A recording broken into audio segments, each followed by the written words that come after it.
Good evening. My name is Stacy Boysick, and I'm the branch manager for the Parma Snow branch of Cuyahoga County Public Library. Welcome. Before we get started, I wanted to go over some housekeeping things for you. First of all, restrooms and water fountains are to your left when you exit the auditorium, and your nearest exit is also directly around the corner to the left. Tonight's free public policy forum is a look at the political crystal ball for 2018.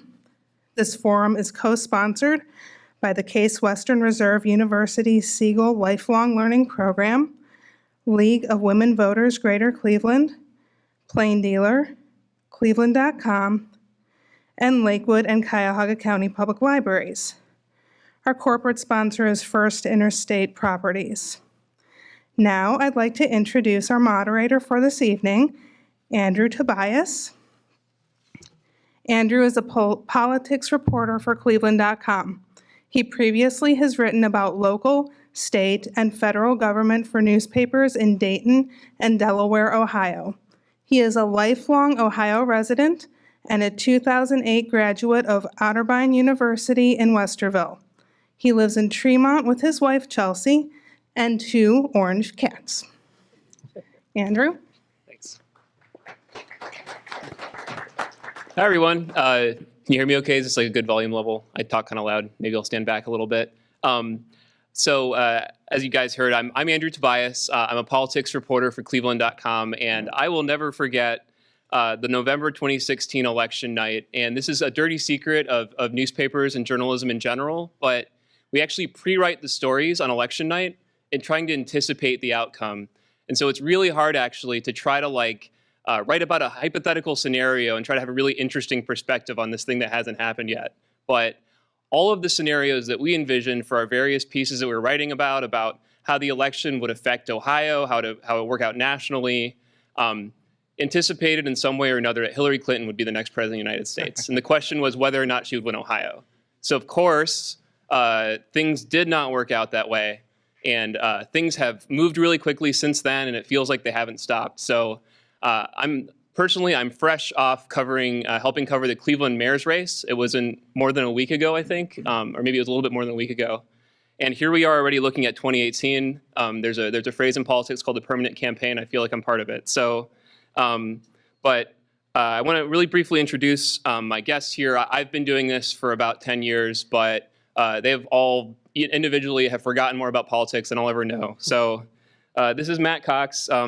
He is a Republican lobbyist. He is, political operative is like the phrase that I always like to use. Founder and president of Capital Partners, which has their office in downtown Cleveland.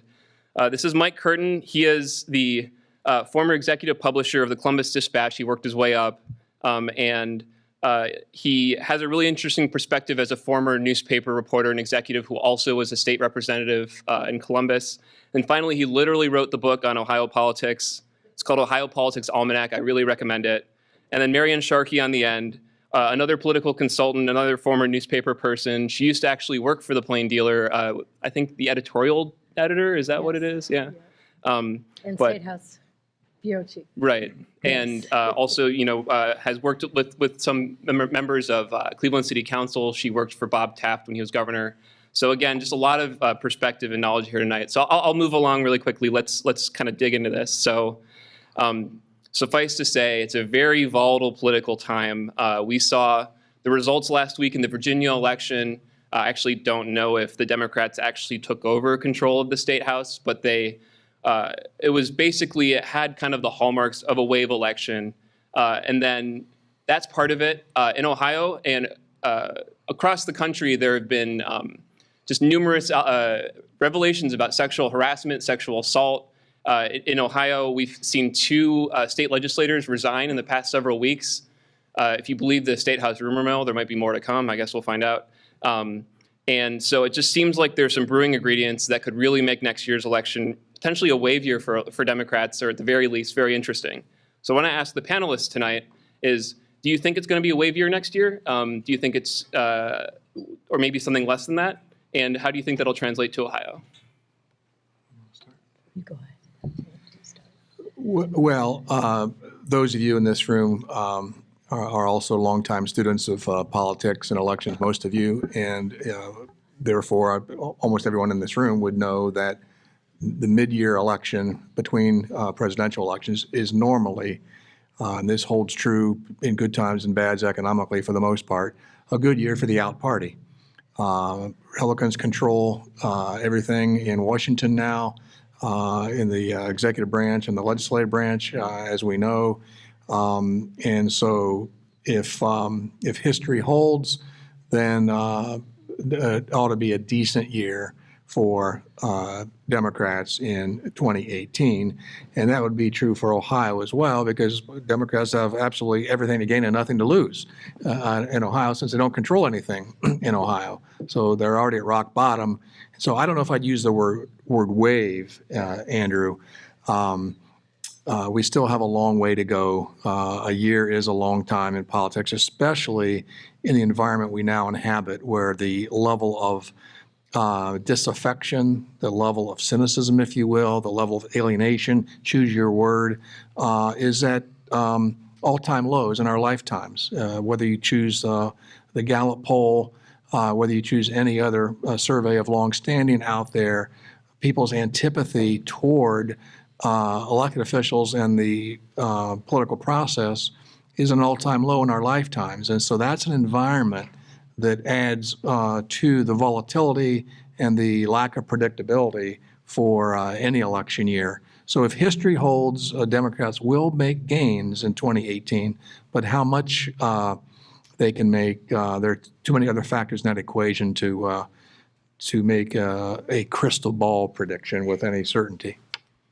Well, I would say, I mean, Mike's absolutely correct. Even though Ohio is considered a swing state in presidential election years, it's solidly in Republican hands.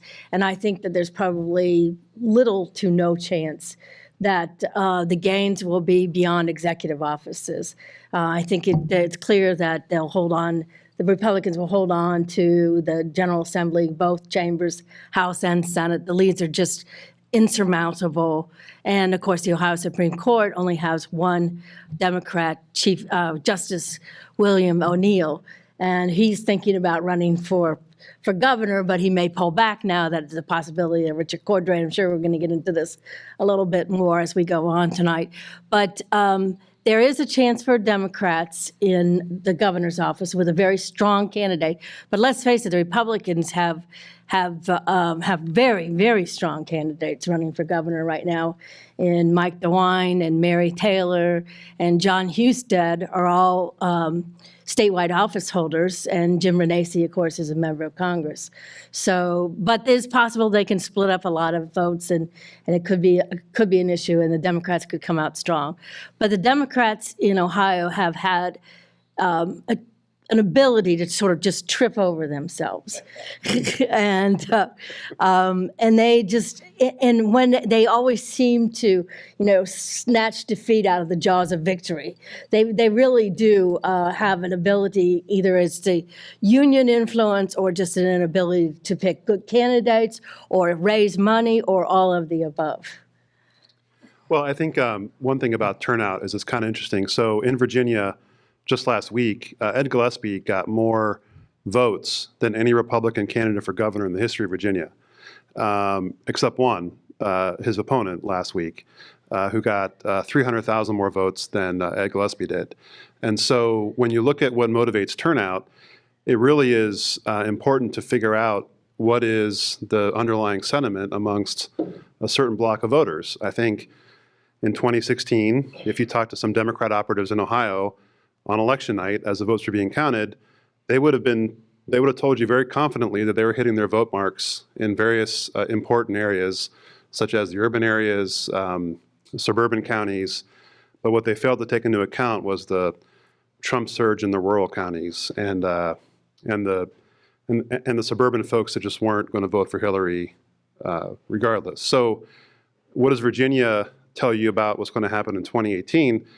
A lot of people are upset about the anger and hostility and disenfranchisement that they feel. And a lot of those folks came out and voted in Virginia last week for Ed Gillespie. But there are a lot of other people in Virginia who felt like there's a lot of hatred and anger towards them, and they probably felt that was unfair. And clearly, Virginia had the experience of what happened in Charlottesville a couple months ago, and those folks came out in overwhelming numbers, 400,000 more so than happened in the last election for governor of Virginia. So that's why Northam won by a large margin. So turnout's tricky, how that translates into Ohio. I think you'll see a lot of that, maybe kind of the anti-mean turnout, but I also feel like you're still going to have a lot of Trump voters who came out and supported him. Trump won by 500,000 votes. That's going to be hard to overcome next year. So then kind of as a follow-up to that, I wanted to ask whoever wants to take this, do you think that Donald Trump will be a headwind for Republicans next year in Ohio, or do you think he'll be a tailwind? That's a good question. It depends on who the Republican candidate nominee is for governor. I don't really see Trump impacting, say, a Mike DeWine or a John Husted, who are pretty much known quantities and pretty much have staked their ground as moderate to conservative but pragmatic Republicans in the same mode as a Jim Petro or George Voinovich or a Bob Taft. So I don't really see a Trump impacting their candidacy so much, but say Renee gets the nomination or Mary Taylor gets the nomination, and then I think that really Trump becomes an enormous factor. You have to remember that there was a not insignificant number of voters in Ohio in 2016 who were Bernie Sanders voters in a primary and Donald Trump voters in the general. That's right. So I think Republicans and Democrats running for governor and running for the other executive offices next year will make a mistake if they try to be for or against Donald Trump. I mean, my advice to anybody running, D or R, is Donald Trump, you're not bringing him up. If you have to respond, but for the Democrats, it has to be a campaign of economic populism, given the headwinds Ohio has faced for the past 30 years plus. Relative to the nation, Ohio has been sucking air for 3 decades plus. On almost every measure, Ohio has been losing steam, losing momentum relative to the rest of the country. Northeastern Ohio knows that story very well. Almost all of Ohio knows it well, except for Central Ohio. Central Ohio is a bubble within a state that is beleaguered, on the economic front. So I think we'll see a lot of economic populism in the 2016 campaigns, but not necessarily Trump-centric. Well, I think I hear a term called Trump blow 'em up voters, and that's a combination of true disenfranchised voters who either they're Democrat or Republican, mostly blue collar or union, who just decided they're going to vote for Trump because they're tired of being ignored. And they pay their bills and they pay their mortgage and they do the right thing and they think that everyone else doesn't, and so they're just going to vote for Trump because he's the guy that's going to blow up the system. Then there are more affluent voters who just didn't like Hillary, but they also kind of feel like the system's a joke and it doesn't matter who they vote for, and so they voted for Trump almost to see kind of what happened. So those two very different demographic of voters join together to give Trump his margin of victory. And the question is, what happens to those two types of voters next year? Do the blow 'em up voters feel like nothing's happened, so why go out and vote again? I think mostly the more affluent voters who are just anti-Hillary, anti-federal government, probably return either back to being Democrats or being moderate Republicans. But there's still a huge section. I'm from Youngstown. I go home. You wouldn't think anything wrong is going on because those people are for Trump still and they're always going to be for him. And so if those folks vote, it's going to be a big difference. Well, two postscripts on Matt's comments, which I endorse. One, to the extent, are you Trumpian or are you not Trumpian, or how Trumpian are you? That'll be more of a question in the Republican primary. than it will be in the Democratic primary, certainly, or in the general election. And the Trump lane is actually a phrase that people in politics use to describe who's the Trumpiest candidate of the bunch. So, Yeah, I mean, if you look at if you just get on the websites of the 4 announced candidates for the Republican nomination and spend 10 minutes on them, you'll find that the Trumpiest right now is Jim Renacci, clearly. But so that could be a factor in the Republican primary. To Matt's point, I think an excellent point about the, turn the table over voter. I think you had Sanders voters like that, Trump voters like that, even people who didn't vote for Trump, who had that in their in their sensibility. I thought that Governor Kasich made a comment that was as apt as any in 2016 to try to explain the Trump phenomenon. I mean, the whole world was asking, "What's this all about?" How can this guy be, doing as well as he is and on the verge of winning the presidency and then winning it? And before Kasich dropped out, he was on the East Coast somewhere, and a national reporter asked him to explain the Trump phenomenon. And Kasich said, "Remember when you were a little kid growing up, playing board games against older siblings or parents and losing every time? You'd play the same board game and they wouldn't let you win, and you lost and lost and lost." He goes, "After a while, you just want to flip the table." And so he compared it to flipping the table, and I think he was exactly right. He captured something, and Matt captured it in the same way. So another very recent topical development, and Marianne referenced this, Richard Cordray, who's the former Ohio Attorney General, former state treasurer, former Jeopardy champion, and now former leader of the Consumer Financial Protection Bureau, resigned this week. Widely speculated that he's going to be running for governor in Ohio, to the extent to which the Democratic field has kind of felt unsettled, waiting for, this can't be it. There has to be something more. How do you think he's going to affect the race? Do you think that he's going to win the nomination, like people might imagine? That might be the conventional wisdom, or just how do you see that playing out? I would say he starts out as a front runner, and for the Democratic nomination. He's the best known. He's held the 2 statewide offices.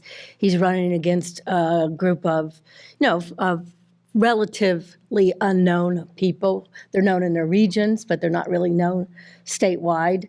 I would see him picking up perhaps one of the women as his running mates, say Connie Pillich or the mayor of Dayton, Nan Whaley. I think that would be a smart move on his part. But I think he would start out as a front runner. 24 hours, he's garnered more publicity than the others have in a couple of months, which tells you something. So there is certainly among the pundits and the professional junkies that we are up here, the expectation is that when he announces, he will be considered the front runner. But again, going back to our original point, I mean, things are very, very unpredictable. Rich sometimes, and he's a friend of mine, but Rich sometimes is compared aptly to Adlai Stevenson, sort of the smartest guy in the room, whatever room he's in, but dry as a bone and just, having a hard time connecting to average voters. And he's never really kind of shed that rap. It's a legitimate rap that on him. The only prediction that I would feel safe making is that all of the announced candidates for governor on both sides will thin out a little bit. I don't know how much, but I learned a long time ago, in nearly 40 years as a newspaper man, most of that covering electoral politics along with other things, is that there are candidates before filing deadline, and then there are real candidates after filing deadline. And we still have 84 days to run before the February 7th filing deadline, and I will boldly predict here, to be proven wrong perhaps, but boldly predict here that all the announced candidates will find something else to do other than file by February 8th. Yeah. And one or more may, fall down to one of the other races statewide. But I don't think we'll have 5 or 6 candidates on each side running for governor come next May. Well, and you're exactly right, Mike, about Rich Cordray. He's certainly going to dwarf the Democratic primary, And I think since there's currently no one announced running for treasurer, I don't think, and auditor is Zach Space, and there's a secretary. So there's lots of spots open for the people who are running for governor right now to fall back into. But also, Mike's right also on the point of Rich does have a problem, and I compare it to Sherrod Brown. So Rich is all in his head and not in his heart, and voters feel that. And I think what voters felt about Donald Trump is that he really got it right here, what they were going through, and he came out, and so they came out and voted for him. I think Sherrod has that same kind of Trump-like quality, or maybe Trump has a Sherrod-like quality since Sherrod came first. But yeah, Rich does have a hard time connecting with voters. He is one of the smartest guys. He will raise a lot of money, and he actually does have a lot of union support, particularly in the Youngstown area. But I do think after he gets through the primary, presuming that he runs, which is the worst kept secret in town, that he will have a hard time initially with that character trait of his. I've always said that was Hillary Clinton's issue too, was, you always hated the smartest kid in class. And Trey and Hillary both have that characteristic. So on the Republican side, we've run through the candidates. So there's Mike DeWine, John Husted, Jim Renacci, Mary Taylor. If you had to handicap it, who do you think was going to win? And then I always have the strategy in my office pool for the NCAA basketball tournament to pick the team that nobody thinks is going to win, because that's how you win the whole thing. So if you had to make your underdog pick, who might it be? I will say that obviously, it's not a surprise. It's not going out on a limb that DeWine's the front runner. I think he has like a folksy demeanor and appeal to him. Maybe it's not gut or heart driven, but it clearly is genuine. And I think voters respond to him. I think my dark horse is Mary Taylor. I think she really has no interest in getting out. No one is really giving her much, I dare say, respect for running for the office. And so in a race with three men, I think she has a really good chance of winning. I would see Mike DeWine and John Husted as co-front runners, probably a nose edge to DeWine just because of his longevity and name ID. That can be though baggage, as we well know, in today's environment. Husted looks more like tomorrow. Mike looks more like yesterday, which is baggage he carries. Mary, and I don't want to be unfair to the only woman on the Republican side so far, but Mary's considered, at least in the pundocracy, the professional class of us junkies, is kind of a lightweight. And so she's got a lot to prove, I think, to show that she can punch in the big leagues. And Renacci is your classic outsider. If you look at his website, spend 5 minutes on it. He's in his black motorcycle jacket. He's actually on his motorcycle, and he's talking about repealing. He's talking about making Ohio a right-to-work state and busting all the unions. So he's your true outlier in the campaign. Right. I would guess I'm going to go a little bit of an edge to John Husted, because I do agree with Mike's remarks that he does look more like the future. He's younger. People don't know him as well. He's well versed in the issues. He's a bright guy. He's solid. Mike DeWine, but you can never discount Mike DeWine because he's like the little engine that could. I mean, every time you think that Mike DeWine is not going to make it up that hill and over the hill and to the finish line, by God, he does it. He's like, and that's Mike DeWine. Mary Taylor, I would agree. I think that if anyone here was at the City Club appearance that she had in Cleveland, it was at best a C+. She did not seem prepared for the questions that she got. I think that she should have been prepared. A lot of them were very obvious questions that you're going to get when you're running for governor, and she seemed to stumble over the answers. And she has really no excuse because she has now been in state government way too long to be able to say that these are rookie mistakes. But the only Republican to win in 2006. That's true. And there's a reason for that. Don't know what it is, but there's a reason for that. Thought I'd bring that up. She has said the wackiest thing of all of Republicans so far, though, and the wackiest thing was, accusing John Kasich's Department of Taxation as going hammer and tong after business, punishing business. And Treating them she's like crime, like criminals. That's what she said, right? treating them like criminals. Yeah. Yeah. Right. Wow. I didn't think Jobs Ohio was, treating anybody like criminals. Well, I kind of had an issue with her when she and John Kasich parted ways on Medicaid, expanding Medicaid. And I feel very bad that her two sons have opioid addictions and have been, and she has now spoken about this openly. But I will say that Medicaid expansion is what really will and does help a lot of people who have drug addiction. So we do have a current governor of Ohio, John Kasich. And something that strikes me about him is I kind of use my grandma as kind of like the average voter who doesn't follow politics that closely, but she does read the newspaper every morning and watch Fox News every night. So, so she says she knows what I do. I like John Kasich. He's nice, and that was maybe like 3 years ago. And then sometime last year, that John Kasich, I don't like him anymore. What kind of factor do you think he's going to be in Ohio politics, and how might that how may he be involved in the election next year? I think Matt should take this one. Oh, really? First. Yes.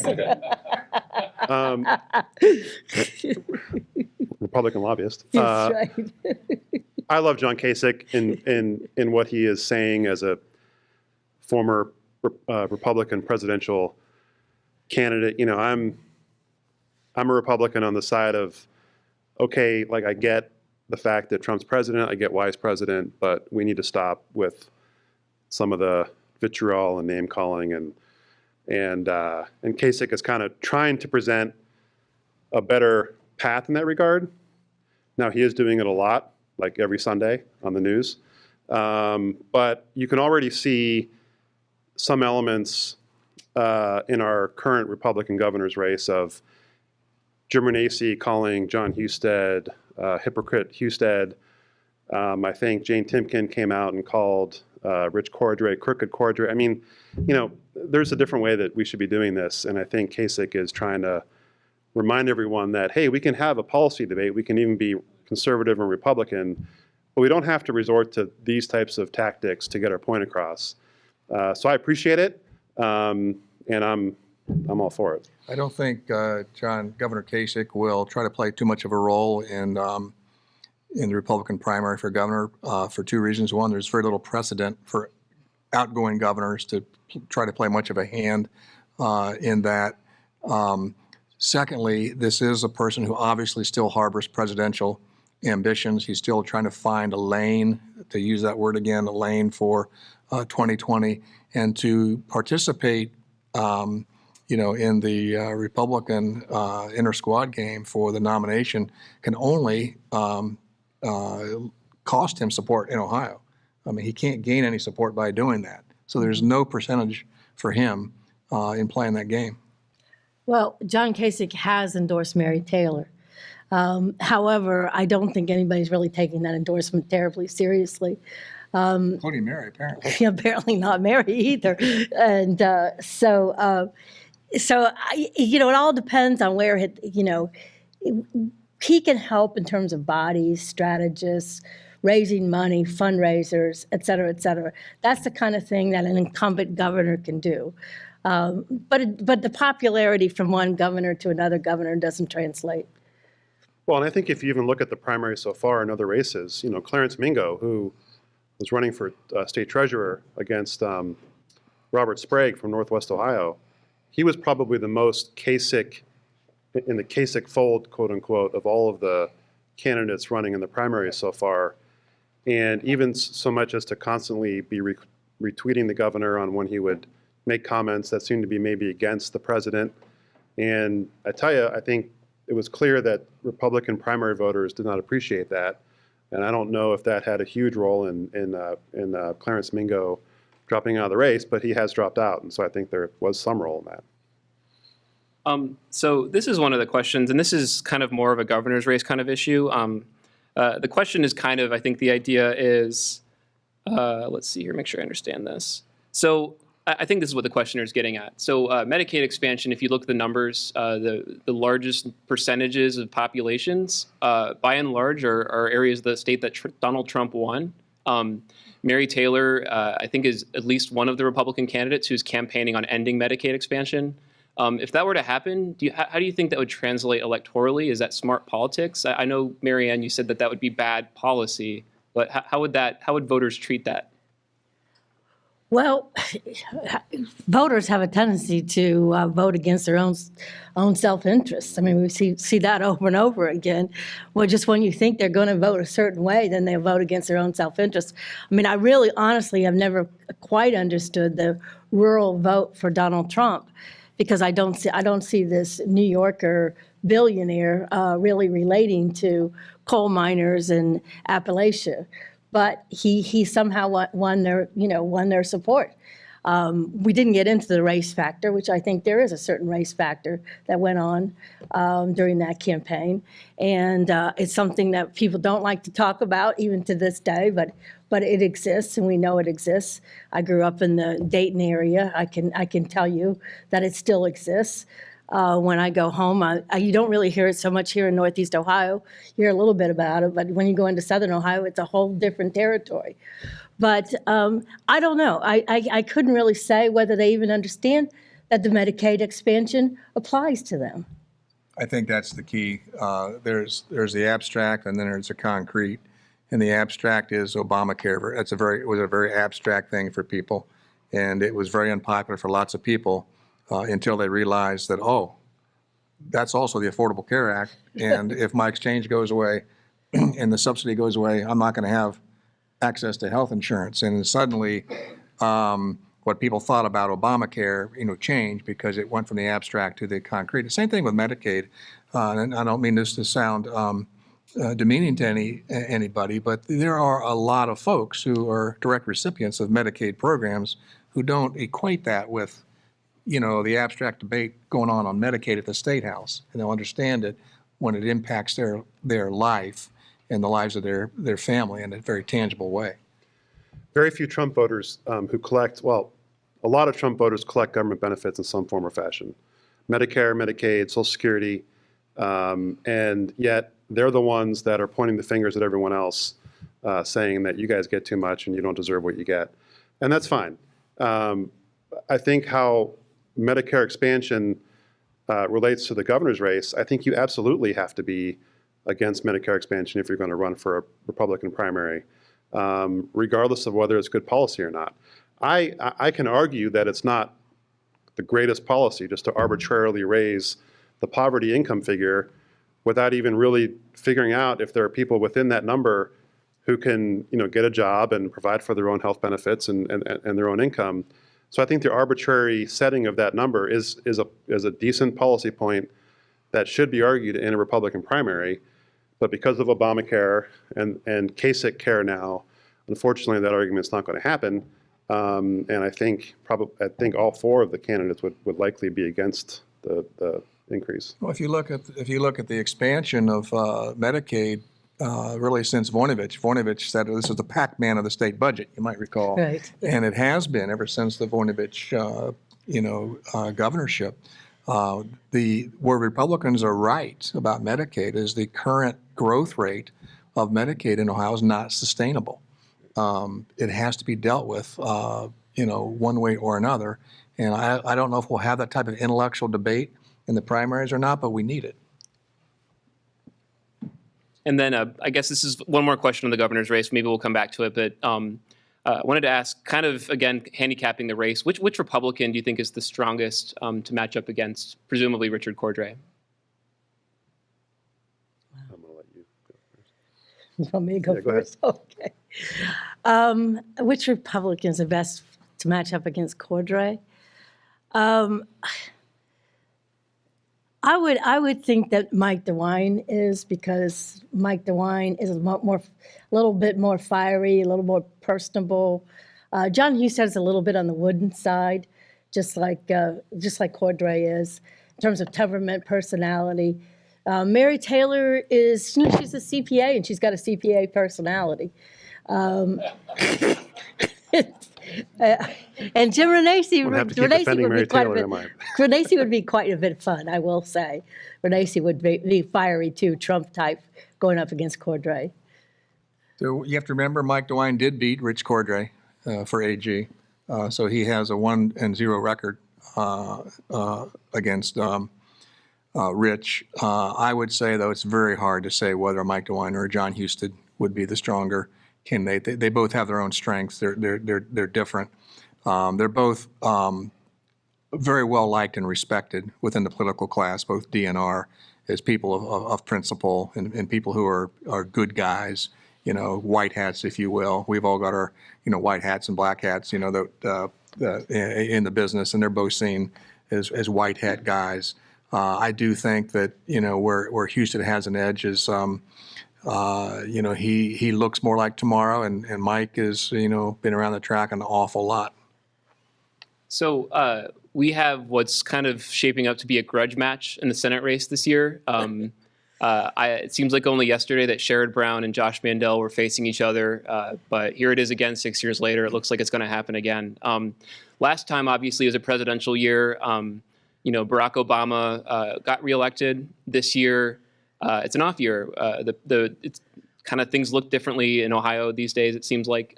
But how do you kind of see the big picture of this race? Even though it's the same candidates, what do you think might be different, if anything?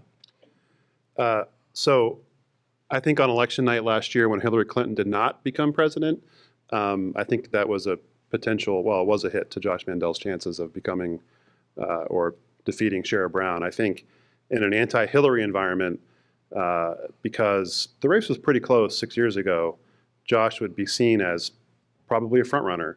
But it's not an anti-Hillary environment. It could be an anti-Trump environment, and where Sherrod is really good at connecting with voters. And I think a lot of people who, even though they may be Republican or independent, they feel that Sherrod deserves to be U.S. Senator, which is why he's our only Democrat elected official. It's going to be a lot harder. But I don't think Josh thus far has done anything to hurt himself, and he may have done that last time. But I think right now, Sherrod probably has a slight advantage. I think Sherrod has an advantage for a couple of reasons. One, rematches tend to, voters tend to say, hey, we settled that one. History shows rematches at top of the ticket races usually don't go well for the challenger. I say that being mindful of my previous comments about everything changing and being, different, and history maybe not being as much of a guide anymore about lots of things. But, Sherrod beat him handily before. And, what is a compelling argument to say that the voters got it wrong, the last time around? The other thing is, I'm not sure in my nearly 40 years of newspapering and watching the game closely, I've seen someone as young as Josh Mandel make so many self-inflicted wounds. You can just, just the editorial commentary all across the state on this guy has been so uniformly bad, and deservedly so. So why is that?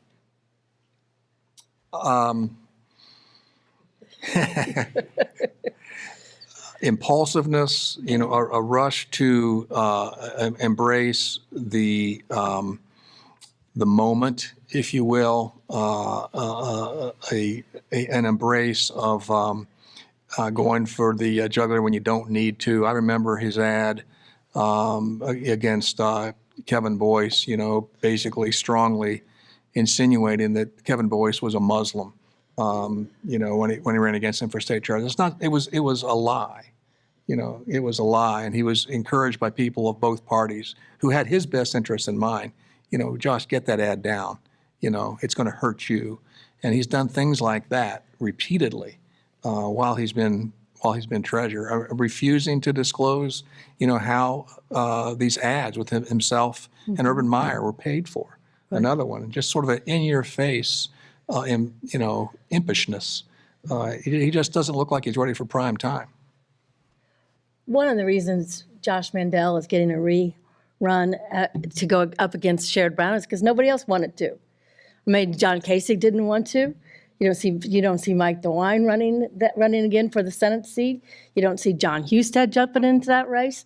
It's because they considered Sherrod Brown has a lock on winning re-election. I think he probably does. We don't know. I didn't predict Trump, so so who knows? But you're the only one. That's right. But I think that Sherrod Brown is running very, very strong. He's a populist. He's got pro-union. He's got a big blue collar vote behind him. And Sherrod, frankly, is pretty good on the stump. And so Josh Mandel's just only getting a second chance. I mean, the best thing you need to know about Josh Mandel is that his own in-laws took ads out against him. So I'm gonna, and everything that has been said here is generally correct, but I'm gonna defend my friend Josh for a second. So Josh has spent almost 8 years now as treasurer in a very effective, quiet, reasonable, responsible way. There's been nothing said about him as a treasurer of state that he's done anything wrong, or no one in his office, like in Kevin Boyce's office, ran off and stole money and then went to the Middle East to hide. And the ads with Urban Meyer, my son's in those ads. He's disabled. My wife advocated for the ABLE Act in DC, and then came back to Ohio and, well, didn't come back, she lives here. But really work with Josh's office to advocate for those accounts being open in Ohio. I think we should allow ourselves. And a noble cause, I might add. Yeah, and we should allow ourselves to allow Yes. elected officials to do good things and not just automatically start pointing fingers at, well, where do those ads come from? Well, someone has to publicize that these accounts exist. And we personally know lots of families who've found out about those accounts because of those ads. So one little plug there for. So I think a lot of the tenor of that conversation assumed that Sherrod Brown was favored in the race. This is a state that Donald Trump won by 9 points last year. I'm certain we're going to be seeing a lot of ads. I don't know that Chuck Schumer is like quite as much of a boogeyman as maybe Harry Reid or Nancy Pelosi would be, but people are going to paint Sherrod Brown as liberal oppositionists fighting President Trump's agenda. And I think it goes back to the question of whether that's a good thing or a bad thing next year. But why don't you think that Sherrod Brown is more vulnerable than he is in a state that's tracking to the right? He's one of the most liberal members of the Senate. Because he's populist. People like him. And Howard Metzenbaum was Exactly what I was going to say. Howard Metzenbaum was, one of the most liberal members of the U.S. Senate for as long as he was in the Senate. But the tag liberal didn't hurt him because he was expert at picking his enemies. He was expert at picking who he wanted to go take into the ring and punch. And he punched people who most of the voters thought deserved to be punched. And, Sherrod Brown is a great retail politician who knows this state as well as anybody I've seen on the statewide scene for a long time. He can tell you where Mingo Junction is, and he can tell you, how you pronounce Versailles, and he can tell you, as much as anybody. And retail politics in this state mean an awful lot, and nobody's as good at it as Sherrod Brown. I remember very well when Vern Rife was House Speaker, and Sherrod Brown was first running for Secretary of State, and Sherrod was, part of this liberal young caucus, which was always a burr under the Speaker's saddle. Was there a name for the caucus, like the caveman caucus? No, it was just a very liberal caucus, and I don't think there was a caveman caucus. There was a caveman caucus at that time, but I don't recall. Do you recall a nickname for him? I do not. So anyway. And this would actually happen at a hotel here in Cleveland. I was happened to be standing in the lobby, and Vern Rife looks at him and says, Sherrod, you're a pain in the ass, but you're a pain in the ass I'm going to have to support for Secretary of State. Well, and if you think about Sherrod and Cordray together, possibly at the top of the ticket next year, there is a bit of populism in that. I mean, Cordray does have a harder time connecting with voters, but he has spent 7 years as head of that Consumer Protection Bureau. And I think a lot of people who are maybe Trump voters kind of feel like he's for the little guy. And so I think it could be a very potent combination there at the top of the ticket for them. So political purists would say, what about the down ticket races? They're so important. So this is kind of a pop quiz, but which of the down ticket races do you think is the most interesting and might actually shake out differently than just how does the top do? I guess that's kind of how it usually goes, is whoever wins the top, it kind of just goes all the way down. Well, I guess the Attorney General's race is the one you probably look at next with David Yost. Is anybody else in that primary? Because Not yet. Not right Republican, now. Not yet. and Stephen Dettelbach, who obviously was the U.S. Attorney up here. So that should be an interesting race. I would actually give advantage to Dettelbach at this point. I think that Dettelbach is more of a dynamic speaker, and although he's not well known outside of Northeast Ohio, he is pretty well known in Northeast Ohio. Ordinarily, I would agree with Mary Ann, but I'm going to focus on the apportionment board races. Those are the ones that will draw the money and draw out-of-state money and draw probably opaque, dark, 501c4 money. Just because even though we're going to have a new apportionment board post 2020 census for the 2022, drawing of the state legislative lines. Which party controls the apportionment board will still be in the driver's seat, even with the new setup, the new Is set it of the Secretary of State, Governor, and what's the third one? Auditor. Auditor, yeah. And so I think that Keith Faber, Zach Space race, and that could change, especially on the Democratic side, based on how many people may drop off in the governor's race. But the auditor's race between Keith Faber and Zach Space could be very, very interesting. And I think the state treasurer's race. The Secretary of State's race, right now it looks like a Frank LaRose versus Kathleen Clyde race, both of whom have a lot of bona fides when it comes to really understanding, the elections in this state. And, that could really be a race of substance, in terms of where we need to go election-wise in the state. They're both spent years and years and years, studying and knowing Chapter 35 of the Revised Code and knowing elections from, top to bottom. And plus, you add in the what's at stake with the apportionment board, and neither one of those people would be reticent to have a good knockdown, drag-out fight for that office.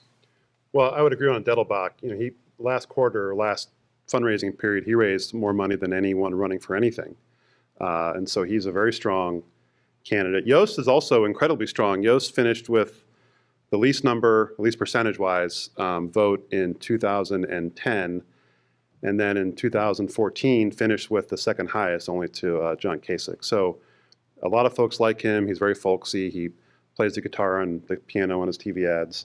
Another former newspaper reporter. Another former newspaper reporter, of course. The interesting thing is, while any one of the number of Democrats who are running on the Democratic side would fall down into those lower races, none of the Republicans look like they're going to go away. I'd say none of them. And so a lot of those down-ticket races, the Republicans who are there now have a pretty clear shot: LaRose, Faber, Yost, and others, and now Sprague, whereas the Democratic side could get still very messy for some time. So, right now in the governor's race on the Republican side, we have John Husted. We have another Secretary of State. We have another former Secretary of State in the ballot this year, Sherrod Brown. It's kind of a farm team, I guess, for future statewide officials. If you were to kind of peg one of the down-ticket people, I guess even you could be more liberal and interpret maybe a Democrat's going to drop down. Who do you think, though, among kind of like everybody else is maybe the next future big name in Ohio politics? I would pick Dettelbach. I think he's got the talent, the ability to become a very big name, very big personality in Ohio politics. Yeah, I'm not a lawyer, but the lawyers I talk to who, know the legal circuit in Ohio, DNR, speak very highly of Steve Dettelbach. I've talked to him on the phone, but I've not met him in person, so I don't have a brief on the guy. But certainly he comes very highly touted in legal circles. Frank LaRose, from a resume standpoint, having flown military planes and, being a proponent of civil discourse, having behaved in a very upright fashion for his years in the legislature, he's got a shine to him. I would tell you, though, within the Republican caucus, he's seen as kind of a little bit too goody two-shoes, and not nearly tough enough for the rough and tumble of what politics is these days. But, he's an interesting political commodity, I think. I think Dettelbach has maybe a bit of Rich Cordray in him, and there's too much in his head. And so while I think he's very strong this time around, I'm not sure about the future. I like LaRose. I like Keith Faber. I think Dave Yost has the best chance to be the next governor, pending on how John Houston plays his cards here. But Kathleen Clyde, I think, is fantastic, and I think very dynamic and would probably have the progressives on her side going forward. So if you're looking at a candidate who can win a Democratic race for governor primary down the road, I think she's a bright spot. So we have a few interesting congressional races. I think a feature of Ohio, and this might be a feature of congressional races in general, is there's a lack of competitive districts. But we at least do have some competitive primaries up here in Northeast Ohio, potentially. Anyways, we have one. And then we also have Pat Tiberi, the Columbus area representative, who's stepping down. He's throwing in the towel. He says, I don't want to handle this anymore. I don't want to deal with this anymore. But who's, I guess I could just say, do you want to talk about the congressional races? But what's interesting about some of the congressional races this year in Ohio? Someone from Northeastern Ohio should probably start this one off. No, go ahead. Go ahead, Mike. I don't even know what's going on with them at this point. I know that there's a primary, obviously, slated for the Renacci seat. I just left an event for Dave Yost where Anthony Gonzalez was there. He seems to have the upper hand in that.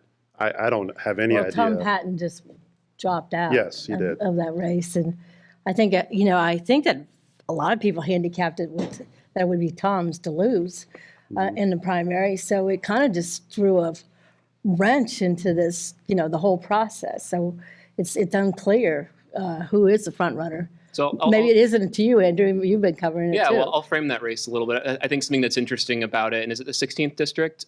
So in the Republican primary, you have Anthony Gonzalez, who's a former NFL player of all things, who is seeking elected office for the first time. He's gotten a lot of money behind him. He's kind of the true political outsider. He's NFL player, but he also has been getting a lot of support from the Timken family, the Smuckers.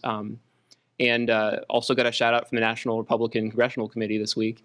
And then on another known commodity Republican candidate that race is Christina Hagan, who's a state representative from the Stark County area. So what I'm trying to, and she's running in the Trump lane. I like that phrase.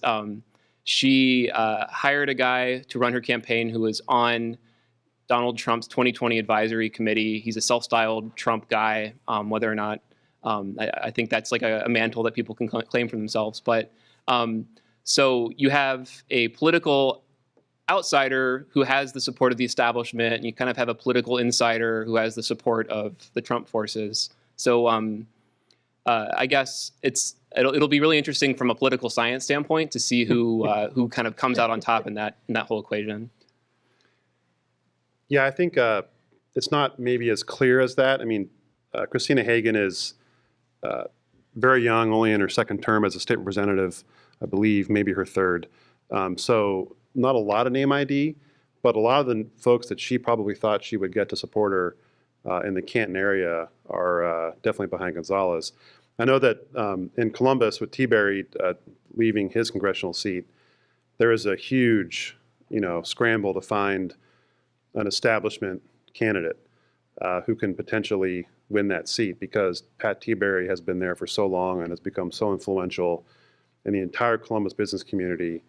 And anymore, with John Boehner leaving, almost the entire Ohio business community has looked at him as the go-to person. And without him there, it's a mad scramble. And I think there's a real chance that a Trump-like voter could win that primary and possibly win the whole seat. But that would be very disconcerting to a lot of business folks, especially in Columbus, Mike. Yeah, well, I know Pat well. I've known Pat since he was a young assistant to then Congressman John Kasich, and known him throughout his state legislative and congressional career. And so a lot of people have asked me if I was surprised by Pat's decision to leave Congress to take over the Ohio Roundtable and Business Roundtable, and I said, no, not at all. I said, that job pays over $500,000 a year, and we all know what the Washington environment has become, and Pat's got daughters now who are all into their school years, and not having to fly back and forth every week to Washington, and having one of the nicest public policy jobs you can have in Ohio, and not having to leave home all that much. Pretty sweet deal. So this is kind of a Mary Ann question, just because I think the headline for this story that the State House Public News Bureau did was "Insiders Expose Toxic State House Culture," which almost sounds like a TV story or something, you know. But so Mary Ann was quoted in this piece as describing kind of the locker room environment in Columbus, and you said that things kind of got better over time, and a lot of cultural values I think have changed in general. But we're seeing right now in Columbus, again, I mentioned this in the introduction, we have a couple of state legislators who have resigned over, I guess in one case we can definitively say boorish behavior.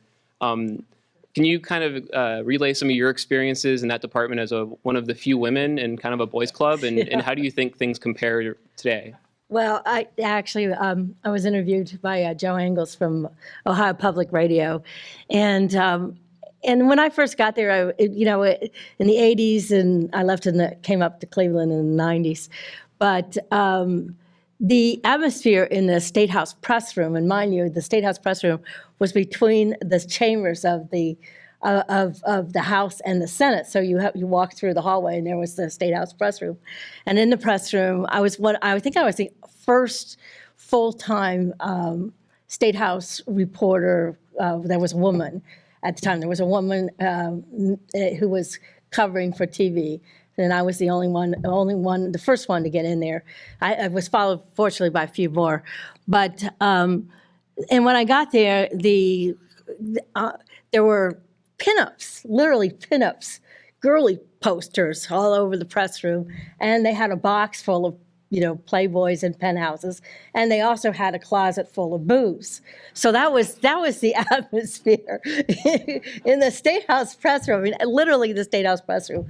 And then everybody would go across the street to what was then the Neal House, has since been torn down, and that was a spot where you would see all these sort of young, lovely interns and other young women hanging out with well-known legislators, male legislators. And then there were rooms upstairs in the Neal House, which was well known for some of them taking their girlfriends or mistresses up there. And so that was a pretty incredible atmosphere, I will say. And I was quite surprised by it. And eventually we had a congressional intern scandal that kind of put everybody on notice that they had to at least publicly clean up their acts. Is that the Wayne Hayes thing? Or? Yes, right, the Wayne Hayes thing. And then they sort of publicly, we had prominent senators and other folks who would be sitting there at a bar, at the bar, literally making out with an intern while everybody was walking by. And people, I came very close to writing about it, but at that time, newspapers were so genteel that they really did not want to touch that story. Wow. So is it surprising to you then, we had, and I'm going to mispronounce his name, but Senator Haidt, is that it? Yeah. From Northwest Ohio, Yeah. resigned for trying to pressure a legislative aide into having sex with him. Does that remind you of what things used to be like? Did you have the sense that things have improved as far as, Well, I think things at least had gone behind closed doors. You didn't see people, out in, publicly in bars and restaurants, and you didn't see pinups any longer in the State House press room. But is there any doubt in my mind that harassment still exists? No, absolutely not. Am I disappointed that it hasn't been cleaned up? Of course, and I'm sure that another generation from now will be discussing this era and how they thought that it was all cleaned up, and there'll be more scandals 25, 30 years down the line. So do you think that this is going to be, it's not clear where this is going, but do you think this is going to be something that women voters are going to react to next year? Absolutely, and I think that's the one factor. You never know what issue is going to catch fire in any given election year, but I really sense the fact that this issue could catch fire, at least with the women's vote. So kind of moving sideways in the State House sense, so just kind of changing tracks. There's a speaker's race that doesn't really get a lot of press. I don't think there's a lot of drama about whether the Republicans will retain the State House or not. The real drama is who's going to be in charge of it. The legislators will pick a leader amongst themselves. And I think the House Speaker's race is really interesting. I think there's going to be a time where it becomes more of a ripe story for our standpoint. But what do you guys see as some of the larger storylines that are going to play out in the Speaker's race? And why is that for people who don't always think about it? Why does it matter who's Speaker of the House? Well, the Speaker of the House, obviously the Senate President and the Governor, the three, hold the nexus of power at the State House, and so and I would argue that the House Speaker is a little more powerful than the Senate President for a few reasons. Maybe the foremost reason being that the budget always starts in the House. Every 2-year budget starts in the House, and there's no more important public policy document, obviously, than the state budget every 2 years. And so the Senate has to deal with what the House hands them. And so the House plays an upper hand in forming that budget every 2 years. Also, with 99 members as opposed to 33 in the Senate, I just think the political dynamic is stronger, and the House is closer to the people. There's just more tangible, granular sense of the House being more in touch, I think, than the Senate, although I may be overthinking that a little bit. I think Ryan Smith is the odds-on favorite, from Southern Ohio to be the next Speaker. He would only be Speaker for 1 term because he'd be in his 4th term. That could be seen by some people as a liability, others as an asset. Larry Householder has been the former Speaker has been making his best run at it, but I think he's a long shot. You'd have to have a lot of upsets in primaries, I think, for Householder to get even close to having the votes to upending the Ryan Smith cart. The other thing Ryan has going for him is everybody likes him, which Larry certainly can't claim. Larry certainly can't make. I just want to, I don't want to predict who's going to be the next Speaker because I have to lobby either one of them if they win. But the environment, though, the certainty that the Republicans are going to maintain the majority is not certain. Virginia House of Delegates, the Republicans had a 66-34 majority a week ago. Now they're clinging to a 51-49 slim majority only because one race is down to less than 10 votes, and there will be a recount on that. So the last time we had a 63 or 4 seat majority in the House was when Larry Householder was Speaker. It was also when we had a bunch of Republicans running for governor. It was also when there was a whiff of scandal going around, and there was an unpopular Republican president.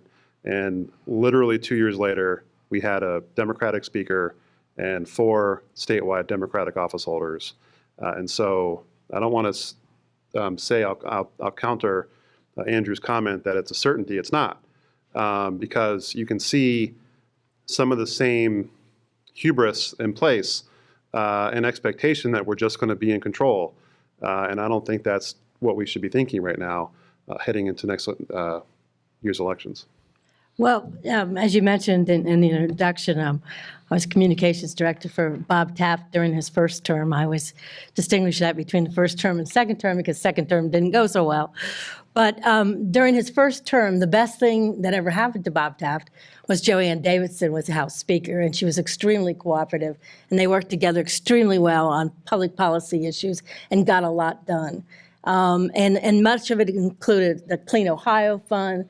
We start Ohio, school facilities, a lot of the technology grants, a lot of good public policy was started during the Joanne Davidson and Bob Taft time. Unfortunately, Joanne was term limited out, one of the worst things that's ever happened to Ohio. We can talk about that at a later date. And the worst thing that ever happened to Bob Taft was Larry Householder becoming the House Speaker. So on the agenda next year, there are petitions actually being circulated in this room, I think, for a redistricting proposal. I think they're targeting the November ballot. I think it's a League of Women Voters initiative. The state legislature surprised me in that they have reformed the way that they draw the state legislative lines. And so next on the menu is congressional lines. There's a parallel project going on where state legislators are kind of coming up with their own proposal, possibly to head off the other one. Do you guys see next year as, I guess, which one do you think is going to stick, any of them? And do you think that voters will be in favor of changing that system? Well, you have to assume voters are in favor of changing the system just because of the ratio by which they approved State Issue 1 in 2015 by 72 to 28 ratio. You know, of course, you had both parties in favor of it. You had no opposition. You simply had to explain the issue to people, put a little bit of money behind it, do some TV ads, and boom, you had 72-28. And what the Legal Women Voters and Common Cause and a few like-minded groups are pushing with congressional redistricting reform proposals, let's get the second half of the loaf. Let's get for congressional districts what we already have accomplished starting in 2022 for state legislative districts. So, I mean, it's got unanimous editorial support across the state to the extent that editorials matter anymore. As painful as that is to say, you know, Andrew, you know, I think that there is a pent-up expectation that we should finally slay this, you know, gerrymandering monster after all these decades. It's the right thing to do. If you put Republicans on truth serum, they'd even agree to that. So I think you've got momentum building for it. I think it was entirely predictable that the state legislative leaders would hurry up and get with the game once they saw the petition momentum going. I think we have 160,000 plus signatures now that the league and its allies have pretty much authenticated as being those of registered voters. So if that momentum can continue, then I think you will see the legislature, which by 60% vote of the House and Senate can put their own plan on the ballot. They'd like to have bipartisan support. They don't need bipartisan support to get to that 60% of each house to get on the ballot, to do much the same thing that the proposed initiative would accomplish, but to keep control within the General Assembly, as opposed to handing the job over to this newly formed bipartisan commission that will go to work after the 2020 census. So I think, you know, I think the Republican leadership in the General Assembly wants to get the thing moving. So if they see that this thing is headed for the ballot, they can try to get their plan in ahead of it and perhaps head it off. So I've been waiting for an opportunity to say this. I live in Avon, Ohio. I am within 15 miles of 4 separate congressional districts. Marcy Kaptur, Bob Gibbs, Jim Renacci, and Jim Jordan. Not a single one of them live within 100 miles of my home. That's all I want to say. Well, I think the Republicans have now understand that they created a monster, that by making these congressional districts not competitive, people no longer have to attract moderate Democratic voters to win. So you now have been able to really, the real challenge now to a lot of the incumbents is coming up on the right side with the Tea Party or the Christian voters or whatever you want to call it, and then taking them out. That's the real challenge to their jobs, is being challenged to the right. I think if this makes it to the ballot, and you could follow, the law doesn't allow this, but if the law allowed you to, you could follow former Speaker Boehner, you know, into the voting booth to see how he would vote on fixing the redistricting the districting problem. It would be, you know, say it all. I think so too. So this is kind of my grab bag section. Then I'll get to some audience questions here too, if we have time. I have been sprinkling them in, but so this is kind of a big question. But do you guys feel that Ohio is still a swing state? You know, last year, an associated question is whether Ohio is also still a bellwether. Last year, Hillary Clinton won the popular vote by 2%. Donald Trump won Ohio by 9%. So that's an 11-point swing. And I think that you know, there's some evidence that a lot of people think Ohio is moving to the right. But what do you guys think about that? Mike's the Almanac of Ohio politics here. Ohio is less of a bellwether today than it has been for the last 60 years.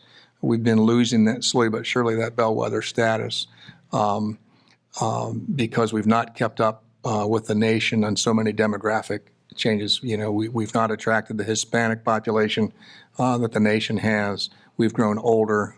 We've become less educated relative to the nation as a whole. We've gotten poorer relative to the nation as a whole. We've not attracted an appreciable Asian community in Ohio relative to the rest of the nation. So if you just do it by census group by census group, if you just do it in terms of levels of education, income strata, all the measures of socioeconomic, profiling, Ohio has been bleeding relative to the nation for several decades, I would posit, clearly since the 70s and maybe since the 60s.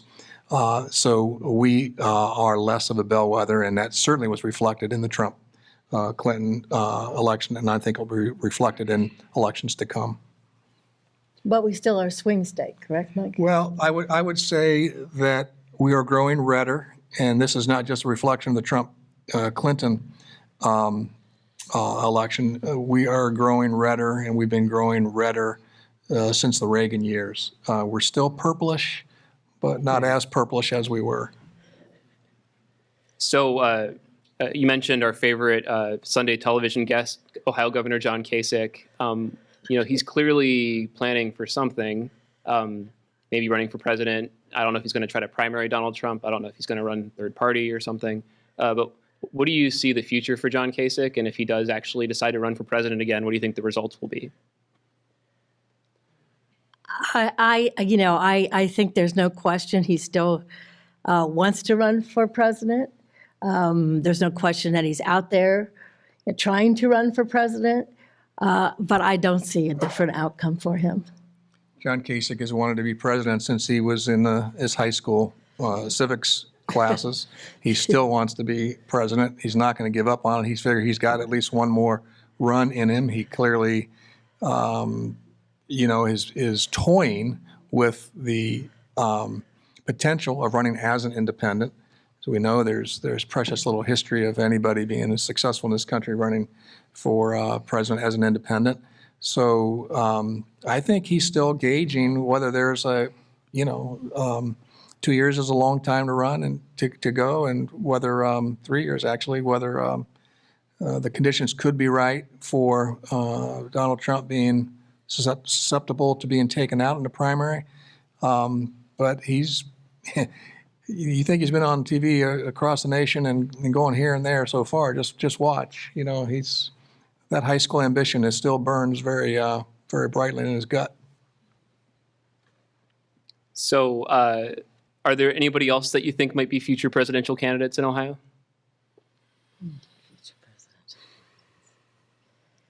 Yeah, you have to pick someone. I have to pick someone? I have to pick someone. I don't really see anyone on the horizon at this point. We don't have a John Glenn anymore. We don't have a Dick Celeste was once considered presidential material. I don't see anybody. I don't know, Mike. If Sherrod wins big next year, let's assume that Sherrod Brown wins really big.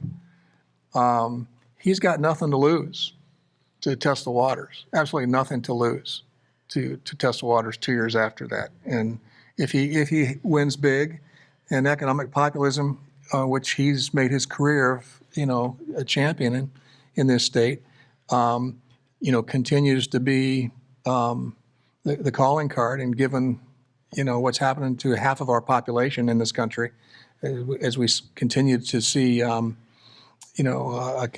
bigger and bigger divide, between the well-off and the not well-off. And we all know the reasons for that. They're very many and complex. But, one could make an argument that a guy, even though he's kind of rough around the edges, Sherrod, that we all, know and some of us love, some of us rumpled. don't. Rumpled, yeah. Yes. Choose the adjective you want to choose.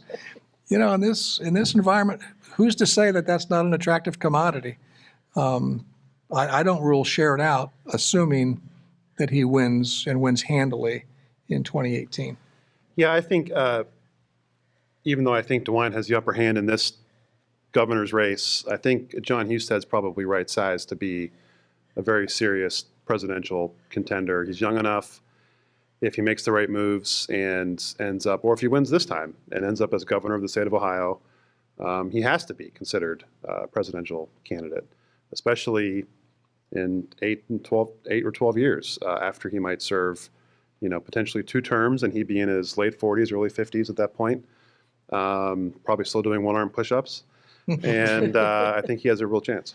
Well, and speaking of John Husted, I mean, I don't know if this is a good thing or a bad thing down the road, given what's happening to our politics and the how divided we are anymore. But I think of his speakership, his House speakership, a tremendously successful House speakership, and a unanimous vote for a state budget in the House when he was House Speaker. Which might be his downfall. Which could be, in this day and age, that may not be viewed as an asset. So let's pretend that we're all the chairman of the Ohio Democratic Party. What's the way out of the hole that they've kind of dug themselves in? There's some demographic things that are working against them, but is there a formula that you think would help them at least get the best chance they're going to get? Find a couple of dark money billionaires who are willing to. They've got no money. They're starting from scratch. Yeah. 2005, no one knew who Ted Strickland, Jen Bruner, who were the rest of them? Mark Dan. Mark Dan. Yes. So they all won. And I think there's a real chance that you have the right elements there, given it could be an anti-Trump year, and given if Sherrod, pulls strong, Dettelbach's really competent. One of the other 3 or 4 running for Democratic governor in the primary will drop down and maybe challenge a Keith Faber or Frank LaRose, Frank LaRose already has a challenger, but Bob Sprague. And so I think there's a real chance. You just have to hit the right moment for them, unfortunately, whereas the Republicans can just kind of roll out the same team every 2 to 4 years and raise the money and have the upper hand. I don't think the candidates even look to the Ohio Democratic Party for that much help. I just don't think they think that they're that competent. Cordray's going to try to raise his own money. He'll have his own team of people. He'll be, organized in 88 counties. Dettelbach will be doing much the same thing. And the other candidates will be. The Ohio Democratic Party has become an anachronism. It's not that helpful. So something that we saw here in Cleveland this last year is the civic leaders and the powers that be passed a deal that would basically funnel a bunch of tax money to help overhaul Quicken Loans Arena. And then a couple of unions, they made a coalition with a bunch of African-American organizations, and they basically almost repealed it. They got blocked. It didn't happen. But you saw an example of some of the progressive and populist energy on the left that was around last year kind of carry over electorally in some way or another. And so one of the people in the audience here wants to know, how much of a factor do you think some of the indivisible, left of center, populist, activist energy may carry over into next year? Well, I work with Cleveland City Council, so I should make sure I put that out first during this rather tumultuous time. They were an interesting group, and they worked very hard, and they got out on the streets, and they held up a lot of signs, and they went all the way to Detroit and did and got a lot of press, but they didn't win the election. I mean, Frank Jackson is still the mayor. Kevin Kelly is going to be the next council president. The people that they opposed continued to hold on to, onto their offices. So, while it's great to see the energy and see people care about issues, and it's important to have people care about issues, and it's nice to see people knocking on doors and holding old-fashioned rallies, but in the end, they failed at the ballot box. But it's this, and they also failed to get the $15 minimum wage on the ballot, even though Mayor Jackson implemented that for city employees. I think the problem. Although you could argue that was more technical than it was. Yeah. Anything else. But it's these outside groups. I mean, that was funded very much by an outside group, that minimum wage push. And so is it organically progressive? I'm not really sure it is. Is there a huge progressive element in the state of Ohio? I'm not sure there really is yet. There are outside groups who are trying to create that progressive element, but I'm not sure it's really going to play much of a factor next year. There are some in Franklin County, which has become a very blue county, in the last 2 decades, especially in the last decade. And there are some progressive elements in Franklin County, which are very, very discussed it with the Franklin County Democratic Party is too beholden to the corporate interests. Yeah, and they ran a slate of city council candidates, right? Yeah, and they got buried. Yes, we can. wasn't it? The Yes We Can candidates, they ran Yes. candidates for city council and for the Columbus Board of Education, and pretty much got hammered. So they make a lot of noise, but they really haven't shown yet that there's all that much gravitas there. I guess, a lot of the questions kind of have been encompassing of the stuff that we asked. So what I wanted to ask, we've been kind of talking about how politics have changed over the years. So one of the questions that we kind of got from some of the audience who were solicited for questions before, they want to know, would Robert Taft or George Voinovich win today, or Jim Rhodes? And those are very different, politically different people. Very. So I don't know what order you want to take that in, but let's start with George Voinovich, maybe. What race are you talking about? Well, so let's say George Voinovich is running for governor. But I guess I think Voinovich is a little more clear. He's a more moderate Republican. Do you think that somebody like that, trying to look forward to what politics are going to look like here in Ohio, do you think somebody like that can be successful with a moderate message? I would say that if John Husted is successful, then George Voinovich would be successful. I think the thoughtful, moderate, mainstream Republicans. George was an amazing unpolitician. I mean, he always came across as someone who was not a politician, but he had a very political mind. He was very astute politically, and he really understood. He understood the ethnic groups and the Catholics and the conservatives and the get government out of my life folks and fiscal restraint. He had a whole lot of different kinds of messages that still sort of resonate today. Comparing performers, across the areas is very, very difficult. It's a great parlor game. It's a great bar game to do. Wilt Chamberlain versus Michael Jordan. Played in different areas. It was a different ball game, and obviously the Jim Rhodes era was a totally different, ball game. He was not a TV candidate. Although you would say he was a Trump candidate. Well, he would. So I mean, it's a very, very difficult, exercise to talk about today's era, and could someone who was very successful in their own era, be successful today. They would have had to change a lot. When Bob Taft was governor, his position on gun issues, for example, was he wasn't going to be in favor of a gun issue unless it had support of the Fraternal Order of Police, the Buckeye State Sheriff's Association, the County Prosecutors Association. And when it comes to gun legislation today in the General Assembly, those groups are all irrelevant. And that's how far the Second Amendment movement has gone. And so whether you're talking about Second Amendment, whether you're talking about right to life, whether you're talking about the other elements, within the Republican Party coalition, everything has changed a lot. And for Taft or Voinovich to be successful in today's environment, they'd have to change with that. And I'll just flat out say they would lose, and lose handily. And I think Ronald Reagan would have a hard time winning a primary. He instituted the assault weapons ban. He actually spoke thoughtfully about immigration during a Republican debate.